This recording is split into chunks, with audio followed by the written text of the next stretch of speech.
তুষি আয়নার সামনে দাঁড়িয়ে রেডি হচ্ছে। ক্রিম কালার জর্জের শাড়ি পরেছে, চুল ছেড়ে দিয়েছে, চোখে কাজল টেনে ঠোঁটে লিপস্টিক দিয়ে নিল। গালে ব্লাশার দেওয়ার আগে আয়নার পেছনে তাকালো। আরও কিছুটা গম্ভীর মুখে শার্টের বোতাম লক করছে। তুষির সিলেক্ট করে দেওয়া ক্রিম কালার শার্ট পরেছে আরাফ। তুষি মৃদু হেসে গালে ব্লাশার ছোঁয়াতে ছোঁয়াতে গুনগুন করল। मैं ख्वाबों की शहजादी मैं हूँ हर दिल पे छाई। তুষি এতটুকু বলেই থেমে গিয়ে আরাফের দিকে তাকালো।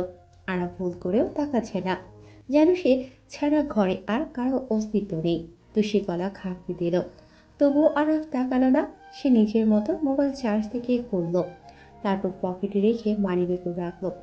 চুলে হাত চালিয়ে টেবিলের ওপর থেকে ফাইল নিয়ে কি সব দেখলো। তুষি বুকে হাত গুজে চোখ ছোট ছোট করে বলল, আমি একটা গান গাইলাম আর বাকিটুকু আপনার জন্য রেখে দিলাম। আপনি কেন বলছেন না? আমার সাথে কোঅপারেট করে আপনাকে কমপ্লিট করতে হবে তো। আরাফ ফাইলে চোখ রেখেই বলল, কি বলবো? কি বলবেন মানে? এই যে আমি যখন বললাম কেহেতি হে মুঝকো, তারপর লাইনটা আপনি বলবেন হাওয়া হাওয়াই। এটা আমার জন্য কমপ্লিমেন্ট। আরাফ কোনো পাত্তাই দিল না। সে ফাইল রেখে হেঁটে এসে তুষির পাশে দাঁড়ালো। বডি স্প্রে ইউজ করে চুলে ব্রাশ করলো। নিজের ফিটফাট লোক দেখে নিয়ে বের হতে গেলেই তুষি দৌড়ে আরাফের সামনে গিয়ে দাঁড়ায়। আরাফ ফোকসকে তাকালে তুষি বিরক্ত গলায় বলল, আপনি এমন কেন? এই যে আমি এত সুন্দর করে সাজলাম, তারপর সেধে সেধে আপনার কাছে কমপ্লিমেন্টও চাইলাম, তবুও বান্দা আপনি বললেন না যে তুষি সুন্দর লাগছে তোমাকে। হায় রে! আরাফ তুষির নিচ থেকে উপর পর্যন্ত দেখলো, তারপর বেসুরো গলায় বলল, সুন্দর। আরব তার সারা জবাব দিয়ে চলে যেতে গেলে তুষি কলার চেপে থামিয়ে দেয়। চোখ রাগিয়ে বলে, এভাবে কেউ সুন্দর বলে? মনে হলো রেগে বললেন। এত তিতা করে কেউ সুন্দর বলতে পারে? আমার জানাই ছিল না। আরব কথা না বলে ভ্রু কুঁচকে শুধু তাকিয়ে থাকলো তুষির দিকে। চোখ নামিয়ে নিজের কলারের দিকে তাকাতেই তুষি ফট করে ছেড়ে দিল।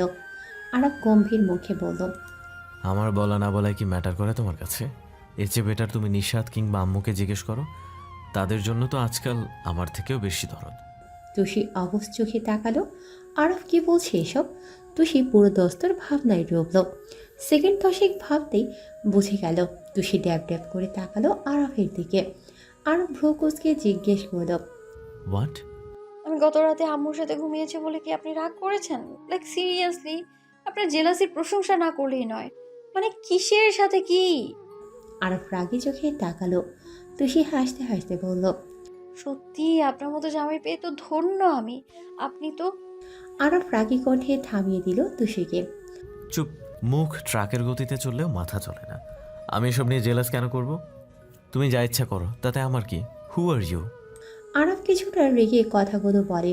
পুনরায় তুষিকে পাশ কাটিয়ে যেতে গেলেই তুষি ভাব নিয়ে বলে, হ্যাঁ, কে আমি?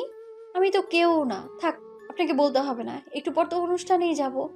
সেখানে আমাকে সুন্দরী, রূপসী বলার তো আর অভাব থাকবে না। আমার আবার সেখানে স্পেশাল মানুষের অভাব থাকবে না, বুঝলেন? আরব থেমে যায়। তুষি বাঁকা হেসে ঘুরে চলে যেতে গেলেই আরব শক্ত করে হাত ধরে হ্যাঁচকা টান দেয়। কোমরের দিকে শাড়ি সরিয়ে খামছে ধরতে তুষি আহ করে ওঠে। আরব ক্রো হাসে, দাঁতে দাঁত নিষ্পেষ করে বলে, আচ্ছা, স্পেশাল মানুষের অভাব নেই, তা আমাকেও একটু পরিচয় করিয়ে দাও তাদের সাথে। আমাকে তো জানতে হয় তোমার সেই স্পেশাল মানুষ কারা। আমিও একটু দেখি। তুষি ব্যথা পেলেও আরবকে রাখতে দেখে মজা পায়। বাঁকা গলায় বলে, দিব তো। আফটার অল আপনি আমার একমাত্র খাম্বা জামাই। আরব দাঁত কুচলে তাকালো। তুষির কোমর পেঁচিয়ে ধরে শক্ত গলায় বলল, বেশি উড়ো না শোনা। আমাকে জ্বালানোর তো চেষ্টাও করবে না, লাস্ট ওয়ার্নিং এটা। এরপর এসব করতে গেলে কি করবেন? আরব বাঁকা হাসে, কোমর থেকে হাত সরিয়ে পেটে স্লাইড করতে করতে বলে, তোমার এই সুন্দর মসৃণ মেদহীন পেট আর থাকবে না। সেখানে খুব সন্তপর্ণে আমার কমলা রঙের বেবিরা দখল করে নেবে। ভেবেছিলাম সময় দিব, তবে তোমার ওরাওরি বন্ধ করতে মনে হচ্ছে খুব শীঘ্রই এর ব্যবস্থা করতে হবে। তুষি লজ্জা পেলেও দমে গেল না। দু হাতে আরবের গলা জড়িয়ে ধরে বলল, করুন না ব্যবস্থা। আমি তো সেই কবেই বলেছি। আপনিই না মাস্টার মশাইদের মতো বেবি নিলে এই হবে সেই হবে বলেই খতম। আরাম ভ্যাবাচাকা খেয়ে গেল, তবে সেও দমে গেল না। এক ভ্রু উঁচিয়ে বাঁকা হেসে বলল,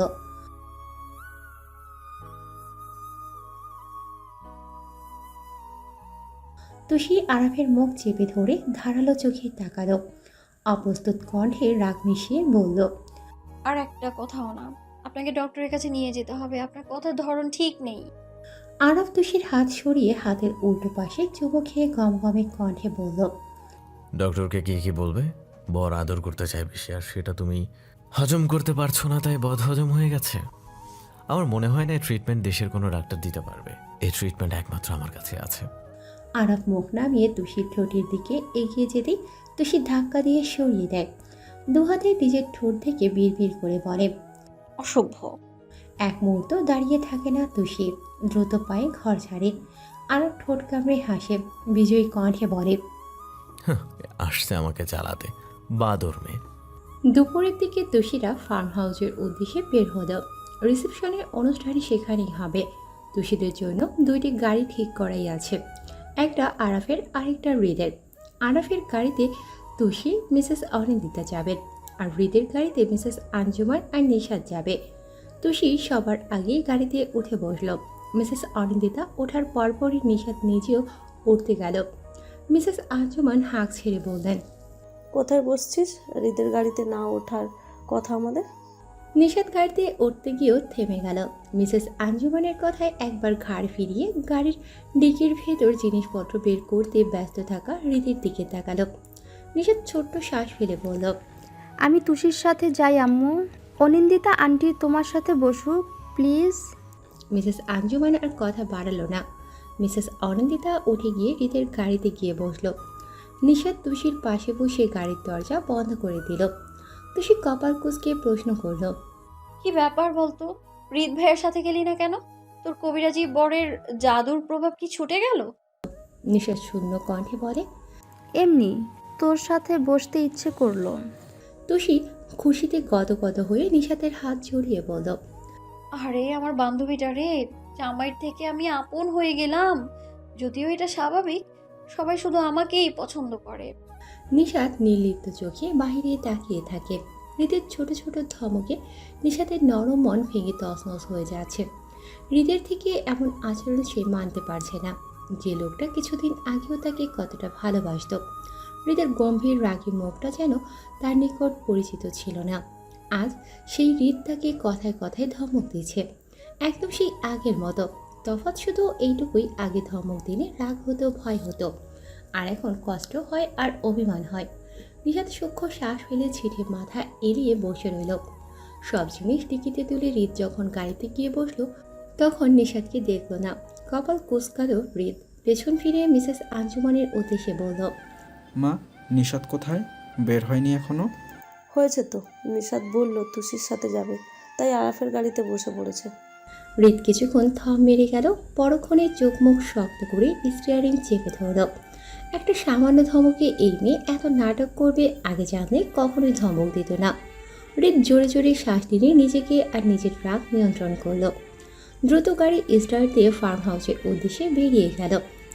তুষিতে পৌঁছাতে বেশি দেরি হয়নি, তবে ওরা সেখানে উপস্থিত হওয়ার আগেই ইলুকে স্টেশনে বসানো হয়েছে।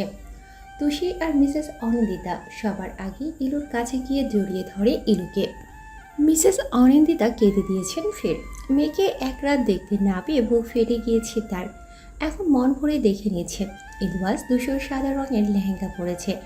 ইলুর মুখে আলাদা গ্ল্যামার্স সবার চোখে না পড়লেও তুষির ইগল চক্ষু ঠিকই দেখে ফেলে। তুষি ইলুর নিকট ঘেঁষে প্রশ্ন ছড়ে, হাইলাইটার কি বেশি দিয়ে ফেলেছে? গাল এত চিকচিক করছে কেন? ইলু ভাবলেশীনভাবে জবাব দেয়, চিকচিক করলে শোনা হয় না, আর লজ্জা পেলেই সেটা যে জামাইয়ের জন্য পেতে হবে এমন কোনো কথা নেই। আর এসব আজাইরা খোঁজাখুঁজি বন্ধ কর। তুই এটা বল, তোর পড়াশোনার কি খবর? ইলু তীক্ষ্ণ চোখে তাকাতে তুষি চোখ মুখ উজ্জ্বল করে বলে, সেই টেস্টেও A+ এসেছে, একদম কোড়মোড়ে চোরমোড়ে রেজাল্ট। ইলু একগাল হেসে বলল, ভেরি গুড, এভাবেই বোনের মান রাখবি। ইফাস স্টেজ থেকে কিছুটা দূরে বন্ধুদের সাথে কথা বলছিল। ইলুর পরিবারের লোকজনকে আসতে দেখে সে এগিয়ে গিয়ে সবার সাথে কুশলাদি বিনিময় করে। ইলা বেগম মিসেস আঞ্জুমানের সাথে টুকটাক কথা বলতে ব্যস্ত হয়ে যায়। তুষিও স্টেজ থেকে নেমে গিয়েছে। ইলুকে একা বসে থাকতে দেখে ইফাস ইলুর কাছে যেতে নিতে ইফতা আটকে দাঁড় করায়। ইফাজ ব্রুকুসকে তাকিয়ে বলল। কি সমস্যা? ইফতার নির্নিমেষ কণ্ঠে বলল। সমস্যা আমার না, তোর হবে। মানে? একটু পর আমাদের পরিচিত সব কেস চলে আসবে। তারা যদি কেউ একবার তোর ভাইয়ের নামটা বলে ফেলে, তখন কি করবি? ইফাজ বিচলিত হয়ে যায়। সত্যি তো, এখন যদি কেউ একবার ওই নামটা ইলুর সামনে উচ্চারণ করে তখন কি হবে? ইফাজ ব্রুকুসকে ভাবনায় পড়ে যায়। ইফতার মৃদু হাসে। ইফাজকে আশ্বাস দিয়ে বলে।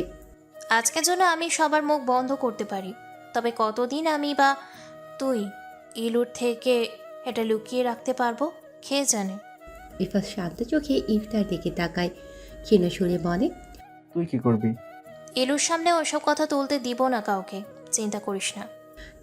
ইফাজকে পাশ কাটিয়ে চলে যেতে গেলেই ইফাজ গম্ভীর কণ্ঠে বলে ওঠে। তুই কি আসলেই এত ভালো নাকি নাটক করছিস?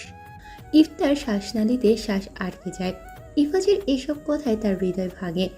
ইফতার ঘুরে তাকায়, ঠোঁটে মেকি হাসি ঝুলিয়ে বলে। নাটক করতে পারি না আমি ইফাজ।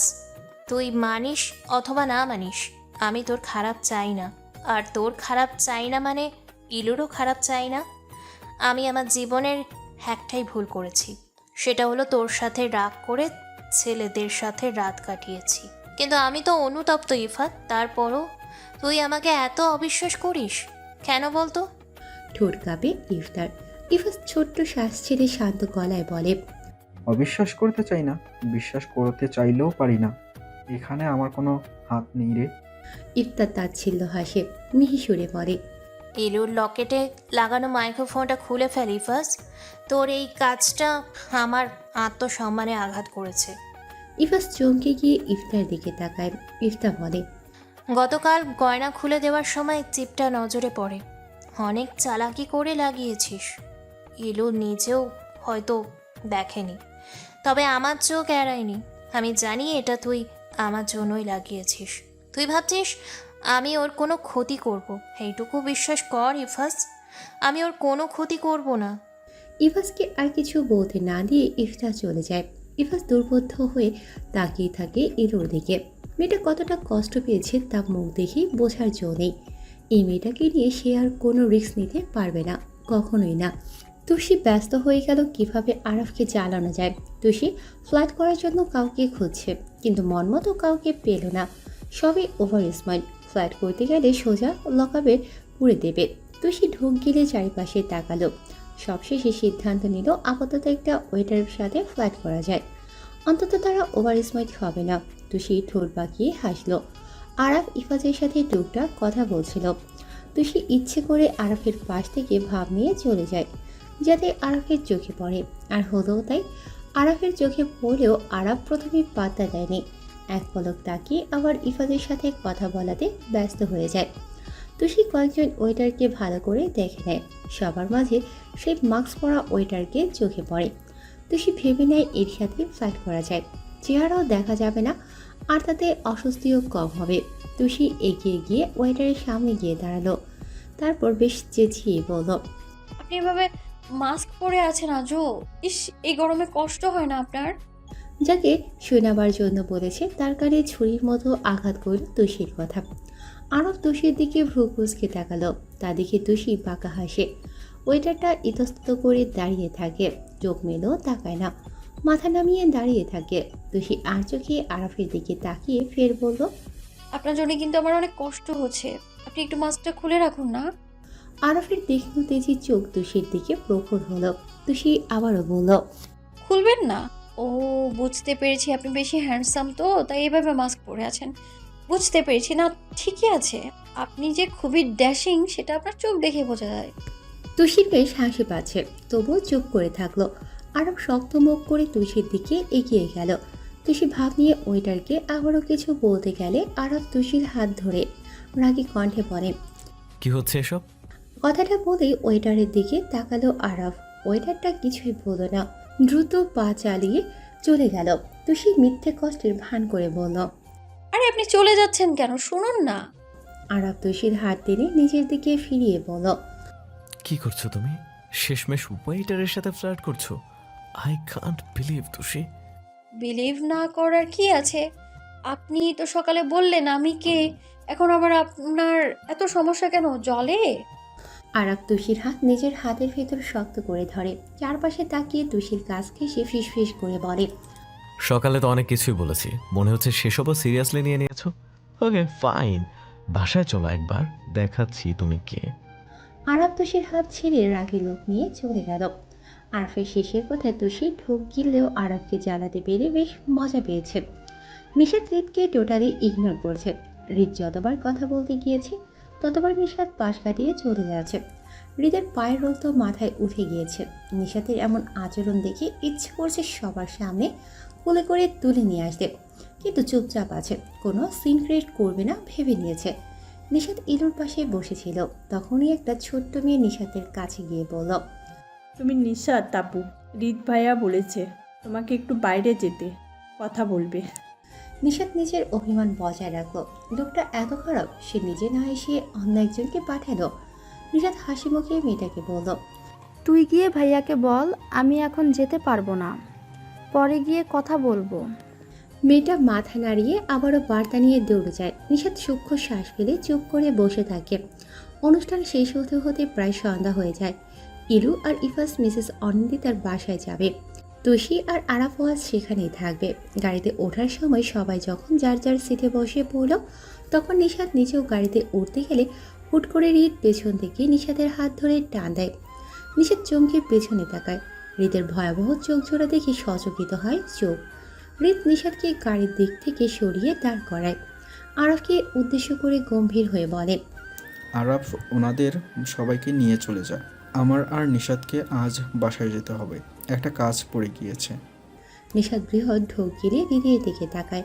নিজের হাত ছাড়িয়ে নিতে চাইলে হৃদ আরও শক্ত করে চেপে ধরে। মিসেস আঞ্জুমান বলেন, একদমই কি থাকা যায় না আজ রাতটা? না হয় নিশাত থাকুক। মা, নিশাতকে রেখে যেতে পারবো না, প্রয়োজন হলে কাল সকালে আবার চলে আসব, কিন্তু এখন যেতেই হবে। আমি যাব না আপনার সাথে। নিশাত ভয়ে চোখ মুখ খিচে মিনমিনিয়ে বলে ওঠে। কারো কানে নিশাতের কথা পৌঁছায়নি, একমাত্র হৃদ ছাড়া। হৃদ জল শক্ত করে নিশাতের দিকে ভয়ঙ্কর চাহনি নিক্ষেপ করে। নিশাত ভয়াতুর চোখে তাকিয়ে চুপ হয়ে যায়। এই মুহূর্তে হৃদকে এটার প্রচণ্ড ভয় লাগছে। অতঃপর গাড়ি নিয়ে সবাই বাসার উদ্দেশ্যে চলে যায়। হৃদ কিছুক্ষণ স্থির হয়ে নিশাতের হাত শক্ত করে ধরে দাঁড়িয়ে থাকে। চোখ বন্ধ করে দীর্ঘশ্বাস টেনে নিশাতকে নিয়ে নিজের গাড়ির সামনে চলে যায়। গাড়ির দরজা খুলে গম্ভীর কণ্ঠে বলে, বসো। নিশাত ভুলেও কথা বলে না, চুপচাপ ভেতরে গিয়ে বসে পড়ে। হৃদ নিজেও উল্টো পাশে এসে বসে পড়ে। নিশাত ভয়ে সিট ঘেঁষে বসে থাকে। এখন কথা বললেই বিপদ, মহাবিপদ। সন্ধ্যার পরপরই বাসায় পৌঁছে যায় তুষিনা। আরাম বাহিরের সবকিছু বাসায় এনে তুলে দিয়ে ঘরে চলে যায়। বিছানায় বসে শার্টের উপরের বোতামগুলো খুঁজে দেয়। বেশ ক্লান্ত লাগছে আজ। বিয়ের ছুটোছুটির জন্য শরীর ক্লান্ত হয়ে গিয়েছে, নড়াচড়া শক্তি পাচ্ছে না। তুষি ঘরে এসে আরাফকে এভাবে বসে থাকতে দেখে ফ্যানের পাওয়ার বাড়িয়ে দেয়। তুষি চুলগুলো একটু ছেড়ে গুটি গুটি পায়ে হেঁটে আরাফের পাশে এসে বসে। আরাফ চোখ বন্ধ করে বিছানায় হেলান দিয়ে বসে আছে। তুষি কিছুক্ষণ তাকিয়ে থেকে আরাফের মাথায় হাত রাখে। আরাফের চুলগুলোতে হাত বুলিয়ে দিতেই আরাফ চোখ মেলে। একবার তুষির দিকে তাকিয়ে থেকে আবার চোখ বন্ধ করে নিল। তুষি আরাফকে গভীর চোখে দেখল, তারপর বলল, রাগ করেছেন? আরাফ না চোখ মেলল না কোনো কথা বলল, চুপচাপ সেভাবেই বসে রইল। তুষি চিন্তিত হয়ে তাকিয়ে থেকে কিছু বলতে গিয়েও বলে না। আরাফ কি আদৌ রেগে আছে নাকি ক্লান্ত সেটা বোঝার উপায় নেই। তুষি আর কিছু না বলে উঠে যেতে নিলেই আরাফ হাত ধরে ফেলে। তুষিকে আবারও বসিয়ে দিয়ে চোখ বন্ধ করেই বলে, রাগ করিনি, মাথায় হাত বুলিয়ে দাও, ভালো লাগছে। তুষি মৃদু হেসে আরাফের মাথায় হাত বুলিয়ে দিল। মিনিট 10 যাওয়ার পর তুষি বলে উঠল, এখন ফ্রেশ হয়ে আসুন, খারাপ লাগলে একটু খেয়ে ঘুমিয়ে পড়ুন। তুষি এইটুকু বলে উঠে যেতে নেয়। আরাফ পুনর্বার তুষির কোমর চেপে নিজের পাশেই বসিয়ে দেয়। তুষি হক চুকিয়ে আরাফের দিকে তাকাতেই আরাফ চোখ মেলে। আরাফ তুষির কোমর জড়িয়ে নিজের আরও কাছে টেনে নেয়। তুষি প্রশ্নবোধক চোখে তাকাতেই আরাফ থমথমে কণ্ঠে জিজ্ঞেস করে, do you love me Tushi? Tushi তথমত খেয়ে যায়। অবাক চোখে আরাফের দিকে তাকায়। আরাফ গম্ভীর মুখে তুষির চোখের দিকে তাকিয়ে আছে। তুষি এই প্রশ্নের উত্তর দিতে গিয়ে কথার বুলি হারিয়ে ফেলে। উত্তরটা তার জানা। তবুও ইতস্তত বোধ করছে। মিনিটের মধ্যেই খেয়াল হলো তার শরীর ঘামছে। আরব এখনো উত্তরের আশায় তার দিকে তাকিয়ে আছে। তুষি কি বলবে ভেবে পেল না। ইচ্ছে করলো চেঁচিয়ে বলতে যে হ্যাঁ ভালোবাসি, কিন্তু কোথাও এক আড়ষ্টতা চেপে বসলো তাকে। ঘরে পিনপতন নীরবতা চলল। দুজনেই চুপ করে একে অপরের দিকে তাকিয়ে রইল। তুষি সিদ্ধান্ত নিল বলে দেবে সত্যিটা। সম্পর্ক স্বাভাবিক রাখতে এই উত্তরটা জানার অধিকার আছে আরাফের। তুষি একটু এগিয়ে আসলো, ধীরে ধীরে আরাফের বুকে মাথা রাখলো, চোখ বন্ধ করে ঠোঁটে স্পষ্ট হাসির রেখা ঝুলিয়ে বলে উঠল। হ্যাঁ ভালো তুষির কথা শেষ হবার আগেই আরাফের মোবাইল বেজে উঠল। তুষি তৎক্ষণাৎ কথা থামিয়ে আরাফের বুক থেকে মাথা তুলল। আরাফ এক পলক তুষির দিকে তাকিয়ে পকেট থেকে ফোন বের করল। স্ক্রিনে অফিসার নামটা দেখে চোখ মুখ সিরিয়াস হয়ে গেল। দ্রুত ফোন রিসিভ করে কানে তুলে বলল।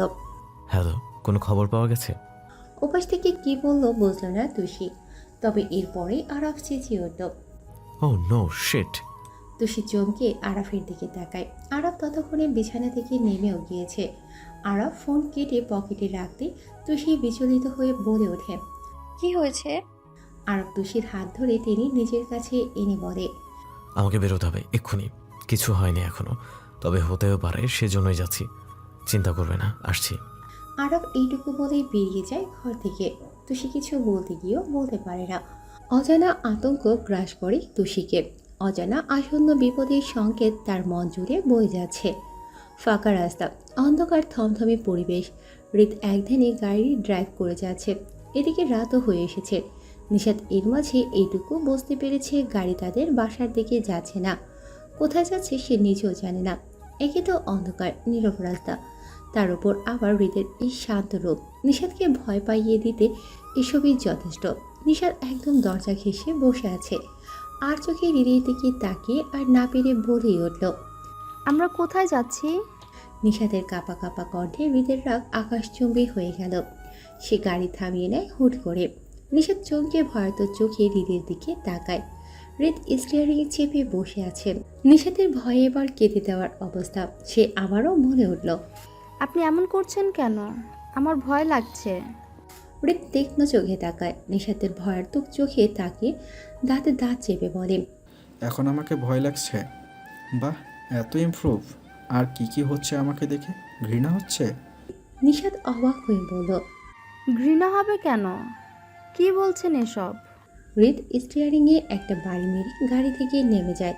কিছু বুঝে ওঠার আগেই হৃদ নিশাতের পাশ থেকে দরজা খুলে টেনে বের করে। নিশাত কি বলবে কিছুই বুঝতে পারছে না। হৃদ নিশাতকে একটা ব্রিজের উপর নিয়ে এসেছে।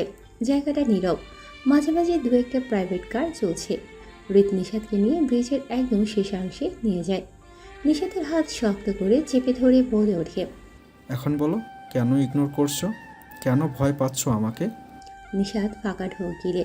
অভিযোগ অনেক থাকলেও কিছুই বলতে পারছে না। নিরুত্তর নিশাতকে দেখে হৃদ শক্ত করে চেপে ধরে নিশাতের বাহু। রুদ্ধ কণ্ঠে বলে ওঠে। কথা বলো না কেন এখন? আমাকে একটু শান্তিতে বাঁচতে দিতে ইচ্ছে করে না তোমার? ভুলে যাও কেন আমিও যে মানুষ।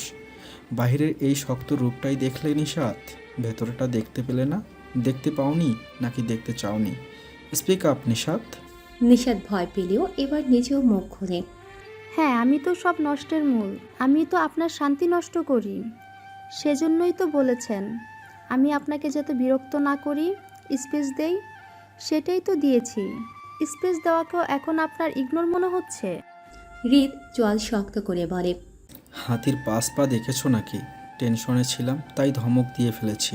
এই সামান্য একটা ব্যাপার নিয়ে তুমি এত সিন ক্রিয়েট করে ফেলেছো। নিশাত ভেজা দৃষ্টি ঘুরিয়ে অন্যদিকে তাকায়। হৃদের রাগের মাত্রা বেড়ে যায়, হারিয়ে ফেলে নিয়ন্ত্রণ। নিশাতকে ফিরিয়ে রাখা মুখ চেপে নিজের কাছে টেনে অধরে অধর মিশিয়ে নেয় হৃদ। নিশাত হতভম্ব হয়ে যায়। এই সময়ে এমন ব্যবহার আশা করেনি মোটেও। প্রিয় মানুষের স্পর্শে এত যন্ত্রণা, সেটা হৃদের আজকের স্পর্শে টের পেয়ে গেল নিশাত। হৃদ যে রাগের বসে এমন করছে বুঝতে পারে নিশাত। আটকে রাখা চোখ থেকে জল গড়িয়ে দুজনের অধরে পড়তেই তা মিলিয়ে যায়। হৃদ কিন্তু বেশিক্ষণ তার স্পর্শে হিংস্রতা দেখাতে পারেনি। একটু পরে নিশাতের অধর আলতো করে নিজের অধরে মেশায়। কিছুক্ষণ পর ছেড়ে দিতেই নিশাত হুট করে হৃদকে জড়িয়ে ধরে। হৃদ নিশাতের মাথায় সযত্নে হাত রাখে। নিশাত কাঁদতে কাঁদতে বলে, আর কখনোই বকবেন না। সমস্যা থাকলে আমাকে বলবেন, বলতেই হবে। আমি না আপনার সম্পূর্ণ ঘিন্নি। হৃদ নিশাতের মাথায় চুমু খেয়ে বলে। বলবো? নিশাত মাথা তুলে হৃদের দিকে তাকায়। হৃদের শুকিয়ে যাওয়া মুখ দেখে শাসনের সুরে বলে, একদিনই তো দূরে ছিলাম, এর মাঝে চেহারার এই অবস্থা করে ফেললেন। হৃদ মৃদু হাসল। নিশাতের কপালে চুলগুলো সরিয়ে দিয়ে বলল, টেনশনে থাকলে চেহারা এমনই হয়ে যায়। কি এমন টেনশন আপনার, বলুন আমাকে। বললে কি করবে? যার জন্য টেনশন হচ্ছে তাকে গিয়ে মাহির লাগাবে? নিশাত অভিমানী কণ্ঠে বলল, মারবো কেন? আমি এত সাহসী নই।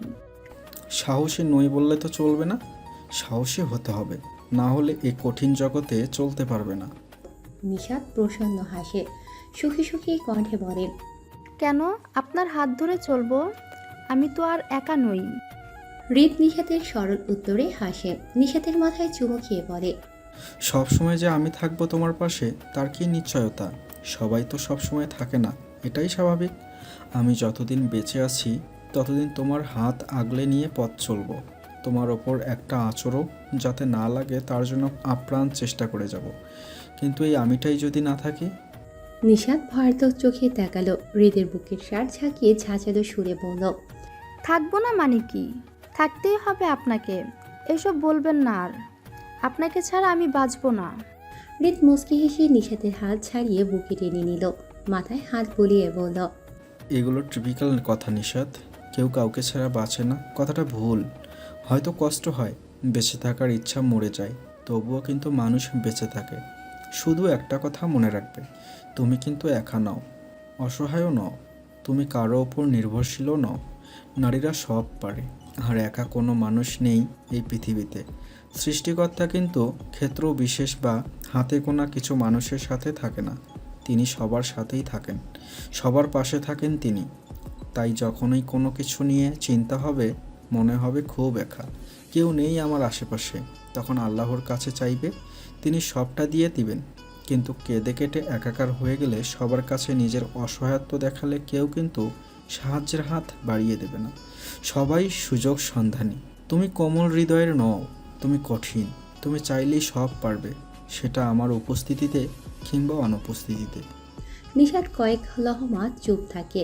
হৃদের কথার বিপরীতে আবারও চোখের জলে হৃদের শার্ট ভিজিয়ে দিয়ে বলে ওঠে, আপনি এসব বলবেন না, এত কিছু জানি না আমি। আপনি আছেন, আপনিই থাকবেন সব সময়। নিশাত বলতে বলতে উত্তেজিত হয়ে গেল। হৃদ নিঃশব্দে হাসে। কাকে কি বুঝিয়েছে এতক্ষণ? নিশাতকে উত্তেজিত হতে দেখে হৃদ আশ্বাস দিয়ে বলে, ওকে ওকে। সময় অতিবাহিত হয় কিছুটা। নিশাত ক্ষীণ সুরে বলে ওঠে, আমার রেজাল্ট বের হয়েছে টেস্টের। জানি। নিশাত অবাক হয়ে বলে, জানেন তাহলে কিছু বলেননি কেন? একটু থেমে তারপর আবার বলে, আপনি কি রাগ করেছেন আমার রেজাল্টের জন্য? হৃদ অধর প্রসারিত করে হাসে, বলে, রাগ করার কোনো স্কোপ রেখেছো তুমি? তুমি যে চাইলেই সব পারবে, এটাই তার প্রমাণ। তুমি যেমন রেজাল্ট করেছো তাতেই আমি খুশি। এইচএসসিতে আরও ভালো রেজাল্ট করবে, তাই তো? হুম। নিশাত মৃদু হেসে বলল। কিছু একটা ভেবে হুট করে প্রশ্ন করল, আচ্ছা, আমি যদি এইচএসসিতে ভালো রেজাল্ট করি তাহলে আপনি আমাকে কিছু দিবেন? হৃদ চমকে তাকালো। তার প্রিয়সীরকে কোমল প্রশ্ন। হৃদের ঠোঁটে স্পষ্ট হাসি ফুটে। নিশাতের গালে দুহাত রেখে ফিচেও কণ্ঠে বলে, বলো কি চাও? নিশাত হাসল। হৃদের হাত ছাড়িয়ে ব্রিজের রেলিংয়ে হাত রাখল। আকাশের তারা জলকানিতে চোখ রেখে বিমোহিত কণ্ঠে বলল, আপনাকে, আপনাকে চাই হৃদ। আমার সব কষ্টের বিনিময়ে আপনাকে চাই, আমার সুখের বিনিময়ে আপনাকে চাই, নিজের অস্তিত্বের বিনিময়ে আপনাকে চাই, সব কিছুর বিনিময়ে শুধু আপনাকেই চাই। নিশাত থামল। আকাশ থেকে চোখ সরিয়ে ধীরে ধীরে মাথা নামিয়ে নিল। লম্বা শ্বাস টানিয়ে হৃদ। নিশাতের প্রতিটি কথা তার ভেতরে সুখের এলোমেলো হাওয়া বইয়ে দিচ্ছে। সুখের সহস্র প্রজাপতি ডানা ঝাপটাচ্ছে। হৃদ চোখ বন্ধ করে এলোথেলো অনুভূতিতে সংযত করার চেষ্টা করে। চোখ বন্ধ করার মুহূর্তে হৃদের অনুভূতি থমকে গেল। তীব্র ব্যথায় বক্ষপিঞ্জর কেঁপে উঠল। ধীরে ধীরে এক হাত নিজের বুকের উপর রেখে তার সম্মুখে এনে চোখ মেলতে রক্তে রঞ্জিত হাতের নজর স্থির হয়। তীব্র যন্ত্রণায় বুক ফেটে আসে। কয়েক পল শ্বাস নিয়ে নিশাতের দিকে তাকায়। নিশাত এখনো তাকায়নি হৃদের দিকে। হৃদ এলোমেলো পায়ে এগিয়ে যাওয়ার চেষ্টা করে, কথা বলার চেষ্টা করে, কিন্তু মনের সাথে শরীর তাল মেলাতে পারে না। এক পা এগিয়ে যেতেই মুখ থুবড়ে মাটিতে পড়ে যায়। বর্ষণ সিক্ত রাস্তায় মিশে যায় হৃদের উষ্ণ রক্ত। চোখ বুজে আসে অসহ্য ব্যথায়। পুরোপুরি চোখ বন্ধ করার আগে নিশাতের ভয়াতুর মুখশ্রী আর কানে সাইরেনের আওয়াজ ভেসে আসে।